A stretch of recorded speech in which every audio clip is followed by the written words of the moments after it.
না না, আমি বলছি যে যারা এরকম, আর প্রধানমন্ত্রী কি বলেছেন, ওবায়দুল কাদের সাহেব কি বলেছেন।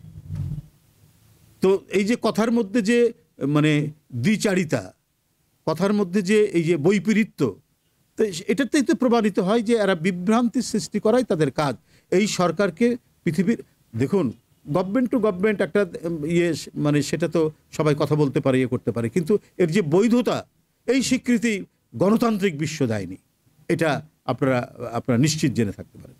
মানে ওয়ার্কিং রিলেশন সেটা তো ভিন্ন বিষয়, কিন্তু মানে স্বীকৃতি দেওয়া যে এরা বৈধ নির্বাচন করেছে, এরা স্বচ্ছ নির্বাচন করেছে, অবাধ, বারবার আপনার আমেরিকার স্টেট ডিপার্টমেন্ট তো এটা পুনরাবৃত্তি করছে, বারবার পুনরাবৃত্তি করছে মিস্টার মিলার সাহেব।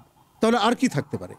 অন্যান্য আপনার কি বলে মানে অস্ট্রেলিয়া বলুন, ইংল্যান্ড বলুন, যে সমস্ত দেশে আপনার একেবারেই শতাব্দীর পর শতাব্দী গণতন্ত্রের চর্চা এবং অনুশীলন হয়েছে, যেখানে গতিশীল গণতন্ত্র রয়েছে, প্রবাহমান গণতন্ত্র রয়েছে, সেই সব দেশ কেউ স্বীকৃতি দেয়। স্বয়ং প্রধান নির্বাচন কমিশনার বলছেন যে ইয়ে করতে হবে, কি বলে যে এই নির্বাচন পদ্ধতি, নির্বাচন নিয়ে প্রশ্নবিদ্ধ হচ্ছে, প্রতিনিয়ত প্রশ্নবিদ্ধ হচ্ছে, এই পদ্ধতি বদলাতে হবে। এরপরে আর কি থাকতে পারে? যে ধূম্রজাল সৃষ্টি, বিভ্রান্তি তৈরি করা, অনাচার, অত্যাচার, এটা তো হচ্ছে মানে আওয়ামী লীগের কীর্তি। বিশেষ করে স্বাধীনতার পর থেকেই তারা এই এই এই কীর্তিগুলো অর্জন করেছেন, এইটা তাদের ঐতিহ্য, এটা তারা করেছেন। তো সুতরাং এইটা যে তারা মানে তৈরি করবে, এইটা নিয়ে তো প্রশ্নই আসে না। উনি প্রধানমন্ত্রী যিনি, তিনি বলেছেন অবাধ সুষ্ঠু নির্বাচন হবে, তো সেখানে সমস্ত রাজনৈতিক দল বর্জন করেছে, জনগণ বর্জন করেছে। এটা আজকে দেশ এবং বিদেশ, জাতীয় আন্তর্জাতিকভাবে এটা স্বীকৃত যে জনগণ এটিকে বর্জন করেছে। ভোটাররা ভোট কেন্দ্রে যায়নি, ওরা নিজেরাই করেছে। তো উনি দুটো বলেছিলেন যে ব্যাপক মানুষ, ভোটাররা ভোট দিতে যাবে এবং অবাধ সুষ্ঠু নির্বাচন হবে।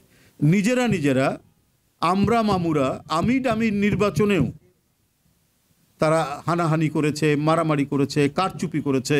নির্বাচন কমিশনের সচিব বলছেন যে ডিসিদের কাছে তো আগেই সব দেওয়া আছে, আমরা গিয়ে এখন বাসায় ঘুমাবো। তো এরপরে আর কি বলার থাকতে পারে? তাদের কথা এবং তাদের যে রীতি, রাজনৈতিক আচরণ এবং তাদের যে কথাবার্তার রীতিটাই হচ্ছে এই রকম। সুতরাং এটা একটা দখলদার সরকার, এটা দস্যুবৃত্তির বৈশিষ্ট্য নিয়ে তারা জনগণের উপর আসন গেড়ে বেঁধেছে, জনগণকে তারা মানে নিষ্ঠুর নির্যাতন করছে। এর বিরুদ্ধে আমাদের যে চলমান আন্দোলন, এই আন্দোলনকেই আমরা বিজয়ী করব।